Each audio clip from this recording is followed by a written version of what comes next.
paling penting, dan juga langkah yang istimewa, yaitu lengan teleskopik. Pekerja terlebih dahulu akan meletakkan pelat baja di rangka. Setelah proses penyesuaian dengan teknik tradisional, maka dibentuk.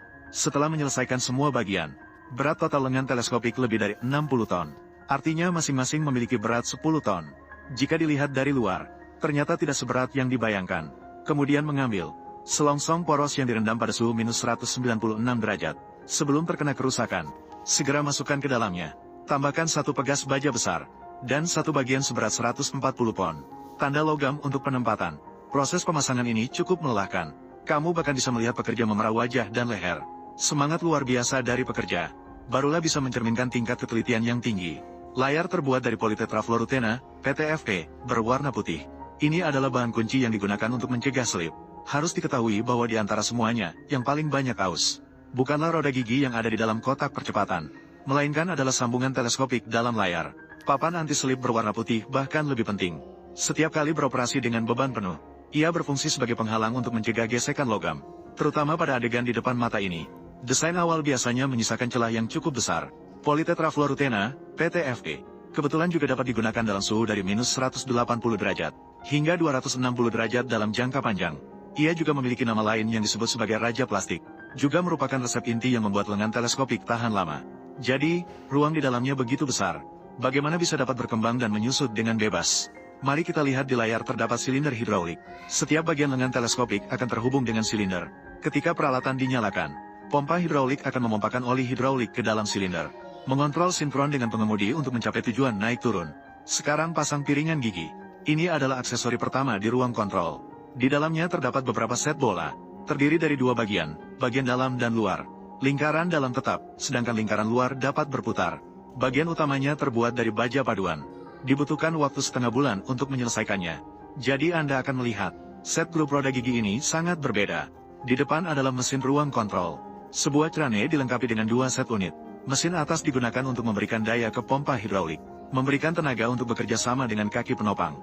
Jadi biasanya ia menggunakan mesin diesel 6 silinder 435 daya kuda. Tidak bertugas untuk bergerak, hanya bertugas untuk naik turun.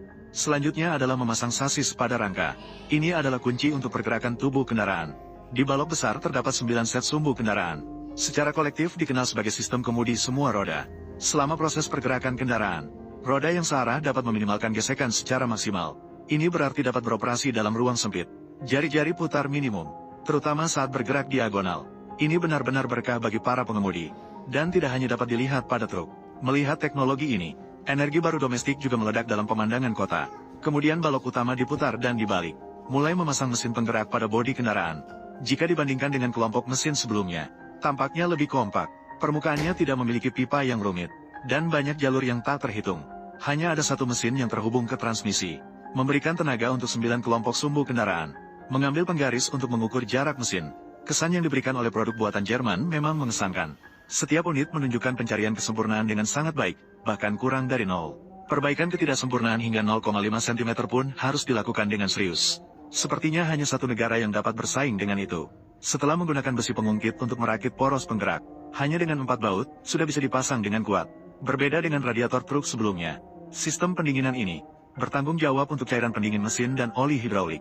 Jadi, jika kita lihat dari bentuknya, volumenya lebih besar. Dan untuk mengurangi ruang, juga menggunakan pemasangan horizontal, memungkinkan kabin atas berputar sebanyak mungkin. Papan kaki juga dipasang pada saat ini. Dalam sekejap, kami telah menyelesaikan struktur utama bodi kendaraan. Untuk itu, memasang aksesoris terakhir pada kabin. Dari segi desain ukuran, tampak lebih rendah, tidak setinggi dan sekuat truk pertambangan. Ruang interior juga terlihat lebih kompak. Namun, visibilitasnya sangat baik. Hub roda dengan dua penggerak hidraulik elektrik juga dapat berbelok sekaligus. Ini berarti fleksibilitas dan kenyamanan telah ditingkatkan lebih lanjut. Sekarang untuk memasang ban pada hub. Ban berfungsi terutama untuk menampung berat bodi kendaraan yang mencapai ratusan ton, dan tidak bertanggung jawab atas berat tambahan saat mengangkut barang. Jika dibandingkan dengan Raja 100 ton sebelumnya, ini memang terlihat lebih aman. Lagi pula, pada saat itu, Raja 100 ton hanya memiliki 3 atau 4 set sumbu, dan berani mengangkut ratusan ton barang ke sana kemari. Kemudian, angkat kabel baja ke bodi kendaraan. Sebenarnya, dari luar, itu hanya terlihat seperti tali kawat biasa. Namun, menggunakan formula dan metode yang sama, hasilnya jelas berbeda. Seperti Amerika yang menempuh perjalanan jauh untuk membeli kabel penghalang di dalam negeri. Teknologi kunci akan selalu berada di tangan beberapa negara besar. Ini juga merupakan resep perusahaan menuju puncak. Selanjutnya, mari kita masuk ke tahap penyelesaian akhir. Di depan kita adalah sesuatu yang mirip dengan gurita, yaitu kaki-kaki penopang hidraulik. Sesuai untuk operasi lapisan atas sebagai satu kesatuan. Pekerja akan terlebih dahulu menggantungkan kait masuk di 4 sudut depan dan belakang. Hati-hati mengangkat dan membawanya ke depan. Melalui video, kami menemukan bahwa kaki-kaki penopang hidraulik sudah berada di posisi yang ditentukan. Begitu sorotan sudah siap, maka kita dapat menggabungkannya dengan bodi kendaraan. Jadi kaki-kaki penopang terintegrasi dengan sistem kontrol atas.